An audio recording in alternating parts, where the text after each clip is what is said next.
Bonjour à tous, nous voilà de nouveau réunis afin de partager un temps ensemble, les uns avec les autres, autour de la parole de Dieu. Alors c'est toujours avec beaucoup de plaisir que de pouvoir passer ce temps entre frères et sœurs, même si la distance nous sépare, même si les circonstances actuelles ne nous permettent pas de vivre ce temps de communion ensemble.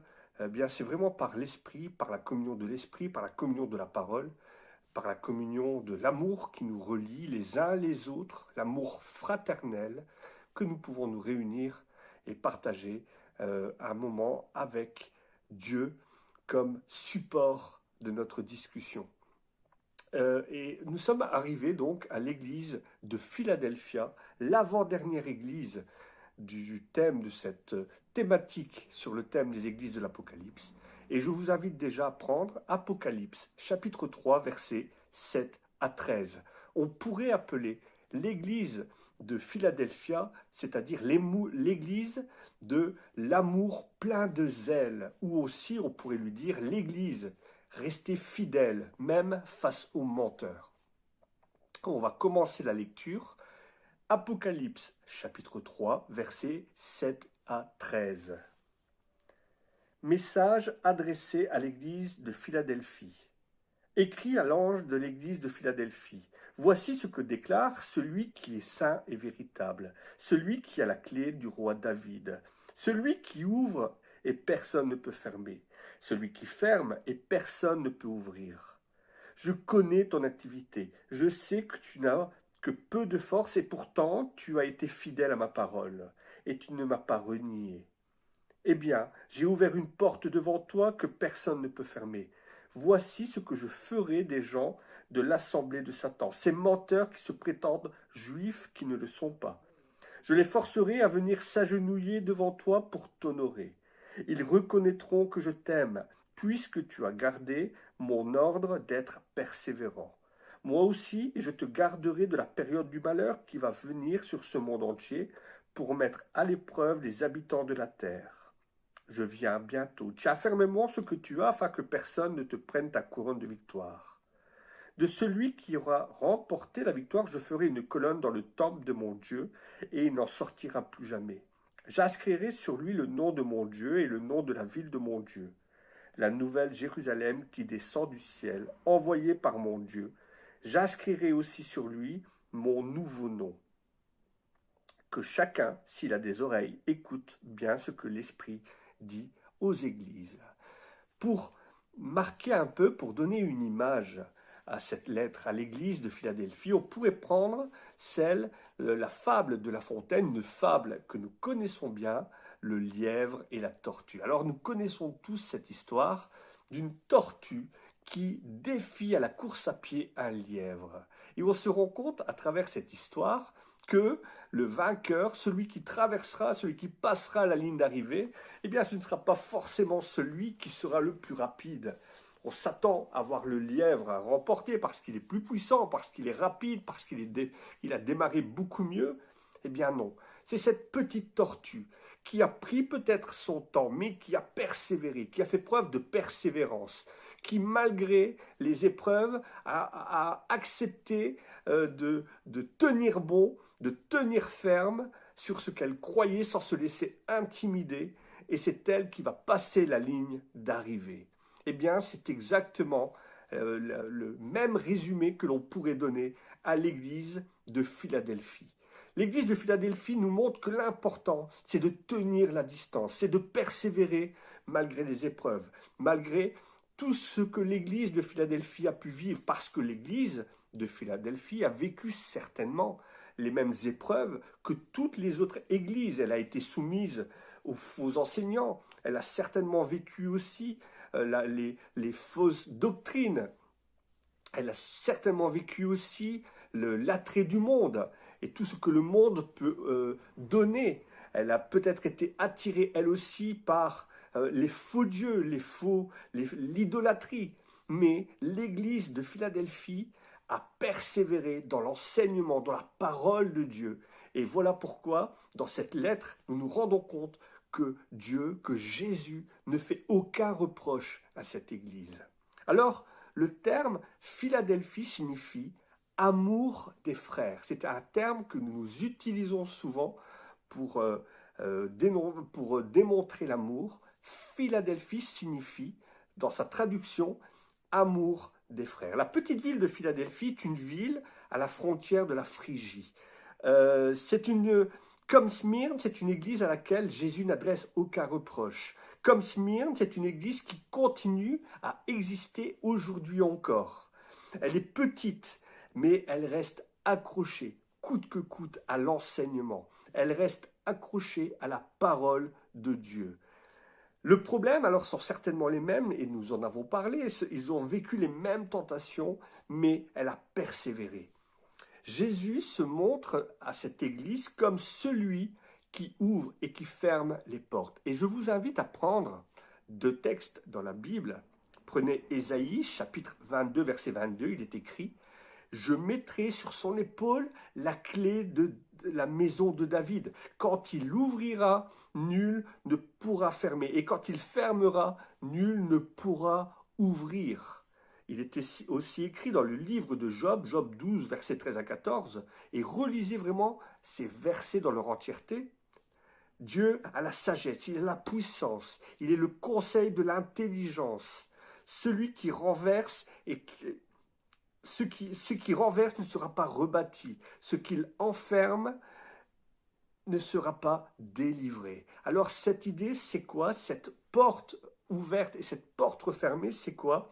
Eh bien, Dieu possède les clés de quoi? De l'éternité. Et pour ceux et celles qui seront restés fidèles, pour ceux et celles qui auront persévéré, eh bien, cette porte de l'éternité ne pourra pas être refermée. La porte de l'éternité reste ouverte. Et l'église de Philadelphie est une petite église qui n'a pas véritablement de puissance, mais elle est au service de Dieu. Elle a comme support la parole de Dieu, même face à la persécution. Philadelphie nous montre que l'important, ce n'est pas véritablement le fait d'être puissant, ni le fait d'avoir bien commencé, mais c'est le fait d'avoir terminé la course.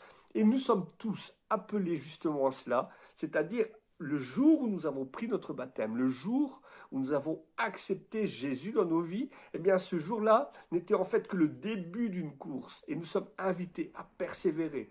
Nous sommes encouragés, même plus qu'invités, nous sommes encouragés à persévérer, à tenir bon face aux épreuves, face aux faux enseignements, face aux menteurs. Qui sont-ils ces menteurs? Qui sont-ils ces faux juifs qui se disent juifs et qui ne le sont pas? Eh bien peut-être tout simplement ceux et celles, et nous en connaissons peut-être autour de nous. Beaucoup de gens se disent chrétiens, beaucoup de gens prétendent avoir pris leur baptême, mais ne le sont pas véritablement dans leur cœur. Ils en ont les apparences, mais ils ne le sont pas dans leur cœur. Et nous ne sommes pas appelés à être des chrétiens d'apparence, nous sommes appelés à être des chrétiens véritables. Et Jésus nous dit, dans le texte que nous avons lu, « Tu as tenu bon face aux menteurs », c'est-à-dire à toutes ces personnes qui se prétendent être chrétiens, être croyants, mais qui ne sont que des hypocrites. Ils sont menteurs et ils ont tenu bon. L'important, c'est quoi? C'est vraiment de terminer, d'achever cette course qui a commencé. L'apôtre Paul dira d'ailleurs dans une de ses épîtres, « Comment se fait-il que vous avez arrêté? Vous aviez si bien commencé. Pourquoi avez-vous arrêté en si bon chemin ?» Alors oui, chaque église est invitée, est encouragée à persévérer dans l'épreuve. Hébreux, chapitre 10, versets 35 à 37, il est écrit « N'abandonnez pas votre persévérance. Après avoir accompli la volonté de Dieu, vous obtiendrez ce qui vous a été promis. Encore un peu de temps, celui qui doit venir viendra, il ne tarde pas. Tenez bon, Jésus doit revenir, il ne tarde pas d'accomplir les promesses qu'il a dites et qu'il a données. Ce qu'il a dit va s'accomplir.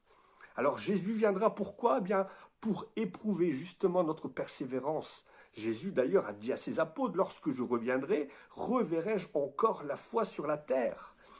La promesse que Jésus nous donne aujourd'hui encore, nous donne à chacune de ces églises, c'est que nous aurons cette chance de vivre une vie en sécurité éternelle dans sa présence. Jésus fait d'ailleurs référence dans le texte que nous avons lu à 2 colonnes du temple de Salomon, le temple de Jérusalem, dont le but de ces 2 colonnes n'était pas de soutenir le temple, mais de dire c'est Dieu qui donne la force. Dans le temple de Jérusalem, le temple de Salomon, il n'y avait que 2 colonnes situées, une à gauche, une à droite, et je vous invite à relire le livre des 2 Chroniques, 2 Chroniques 3, 17, et vous allez voir qu'il n'y a que 2 colonnes. Et ces 2 colonnes portent un nom. La première, Jachin, et la deuxième, Bose. Jachin qui signifie il affermit. Et Bose, en lui est ma force. Alors l'histoire de ces 2 colonnes, c'est quoi? Eh bien, comment pouvons-nous tenir? Eh bien, tout simplement à travers la parole de Dieu. La parole de Dieu qui nous dit il est ma force, il m'affermit, en lui est ma force. Alors même si les chrétiens sont persécutés, même si ici-bas il y a des difficultés, ils portent à jamais le nom de Jésus sur leur front. Ils portent le saint nom de la ville sainte.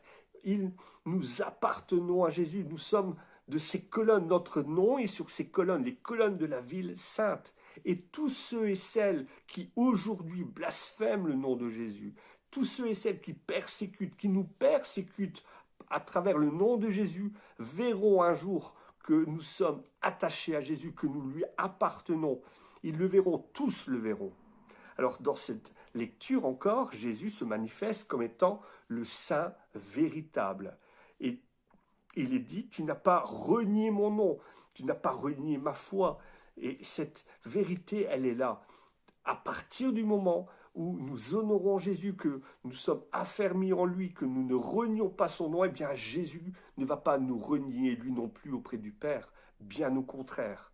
1 Jean chapitre 5 verset 20, il est écrit « Nous savons aussi que le Fils de Dieu est venu et qu'il nous a montré, qu'il nous a donné l'intelligence pour le connaître, lui le véritable. Et nous sommes dans ce véritable en son Fils Jésus-Christ. » Celui qui va honorer Jésus, eh bien Jésus va l'honorer. Et celui qui, inversement, va le rejeter, eh bien le Père va le rejeter aussi.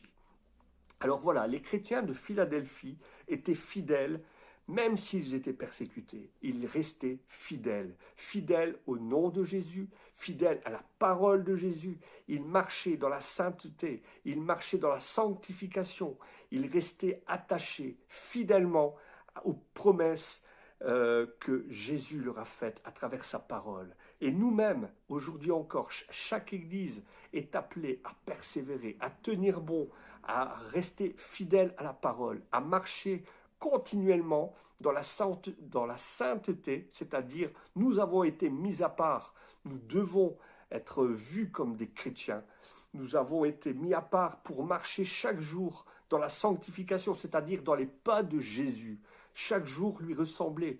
Nous connaissons tous ce cantique, te ressembler, Jésus est mon espoir suprême, parler, agir, aimer toujours plus comme toi, te ressembler, Jésus est mon espoir suprême, par ton esprit, rends-moi semblable à toi. Alors que vraiment ce cantique soit notre prière, marcher dans la vérité. Ta parole est la vérité, ta parole est une lampe à mes pieds, que vraiment, par son esprit, nous puissions, comme l'église de Philadelphie, être une église, être une assemblée, être des chrétiens qui marchons continuellement dans sa parole, dans sa vérité, dans sa lumière. À lui soit la gloire. Merci de m'avoir écouté et vraiment au plaisir de pouvoir se retrouver de nouveau ensemble au plus vite. Bonne journée les amis.